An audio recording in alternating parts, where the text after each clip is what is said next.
ইসরায়েলে হামলা করলেন ইরান। 23 জুন ডোনাল্ড ট্রাম্প বলেছিলেন ইসরায়েল এবং ইরানের যুদ্ধবিরতি হয়েছে, কিন্তু আসলে কি যুদ্ধবিরতি হয়েছে নাকি আবারও লাগাতার সেই যুদ্ধ চলছে? আর এরই মাঝে নতুন করে আবারও উত্তপ্ত হয়ে উঠেছে ইরান। এবার ইরান ইসরায়েলকে আবারও হামলা করেছেন এবং কোথা থেকে কিভাবে হামলা করেছেন, তাহলে ডোনাল্ড ট্রাম্প যে বক্তব্যটি দিয়েছেন এবং তিনি তার সোশ্যাল মিডিয়াতে পোস্টের মাধ্যমে যেটি নিশ্চিত করেছিল যে ইরান এবং ইসরায়েলের যুদ্ধবিরতি, তাহলে কি সেটি মিথ্যা হতে চলেছে?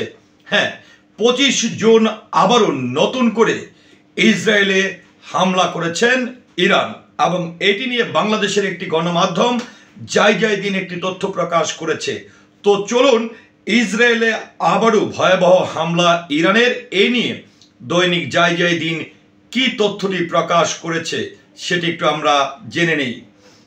ইসরায়েলে আবারও ভয়াবহ ড্রোন হামলা হয়েছে। ইয়েমেন থেকে দেশটিতে এই হামলাটি চালানো হয়েছে। বুধবার 25 জুন মেহের নিউজের এক প্রতিবেদনে এই তথ্যটি নিশ্চিত করা হয়েছে। ইসরায়েলের সংবাদ মাধ্যম জানিয়েছে ইয়েমেন থেকে ড্রোন হামলা চালানো হয়েছে। আল জাজিরা জানিয়েছেন ইয়েমেন থেকে ইসরায়েলে ড্রোন ছাড়া হয়েছে বলে সূত্রটি নিশ্চিত করেছেন। সূত্রগুলো আরো জানিয়েছেন ইয়েমেন থেকে ইসরায়েলের দিকে ড্রোন নিক্ষেপ করা হয়েছে। এ সময় কোনো সতর্কীকরণ সাইরেন বাজানো হয়নি। ইসরায়েলের টিভি চ্যানেল 12টি দাবি করেছেন ইয়েমেনের এই ড্রোনটি আটকে দেওয়া হয়েছে। প্রতিবেদনে আরো বলা হয়েছে হামলার বিষয়ে ইয়েমেনের পক্ষ থেকে তাৎক্ষণিকভাবে কোনো বিবৃতি দেয়া হয়নি।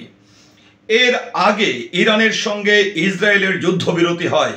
গত সোমবার 23 জুন নিজের সামাজিক যোগাযোগ মাধ্যম ট্রুথ সোশ্যালে শেয়ার করা এক পোস্টে ট্রাম্প যুদ্ধবিরতি ঘোষণা করেন। ডোনাল্ড ট্রাম্প তার সোশ্যাল মিডিয়ায় জানিয়েছিলেন ইরান ও ইসরায়েল একটি সম্পূর্ণ যুদ্ধবিরতিতে চূড়ান্তভাবে সম্মতি হয়েছেন। প্রাথমিকভাবে এই যুদ্ধবিরতি 12 ঘন্টা ধরে চলবে। এরপর যুদ্ধকে সমাপ্ত হিসাবে ঘোষণা করা হবে। ট্রাম্প আরো জানান প্রথমে ইরান যুদ্ধবিরতি শুরু করবে, এরপর 12 ঘন্টা পর ইসরায়েলও আনুষ্ঠানিকভাবে এতে যোগ দেবে। মোট 24 ঘন্টা পর এই 12 দিনের যুদ্ধ বিশ্বব্যাপী সমাপ্ত হিসাবে স্বীকৃতি পাবে। তিনি লেখেন যুদ্ধবিরতির সময় দুপক্ষই শান্তিপূর্ণ এবং সম্মানজনক আচরণ রাখবে।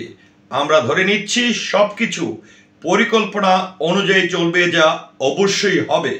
এই জন্য আমি ইসরায়েল ও ইরান উভয় দেশকে সাহস, ধৈর্য ও বুদ্ধিমত্তার জন্য অভিনন্দন জানাচ্ছি। তো ডোনাল্ড ট্রাম্প তিনি তার সামাজিক যোগাযোগ মাধ্যমে যেই ঘোষণাটি দিয়েছিল যে যুদ্ধবিরতির, এটি আসলে কোন দিকে যাচ্ছে, কারা আসলে মেনে নিতে পারছে না এই যুদ্ধের ফলে, কিংবা ডোনাল্ড ট্রাম্পের এই বক্তব্যের পরেও কিন্তু ড্রোন হামলা করেছেন ইরান, সেদিকে কি করছে ইসরায়েল।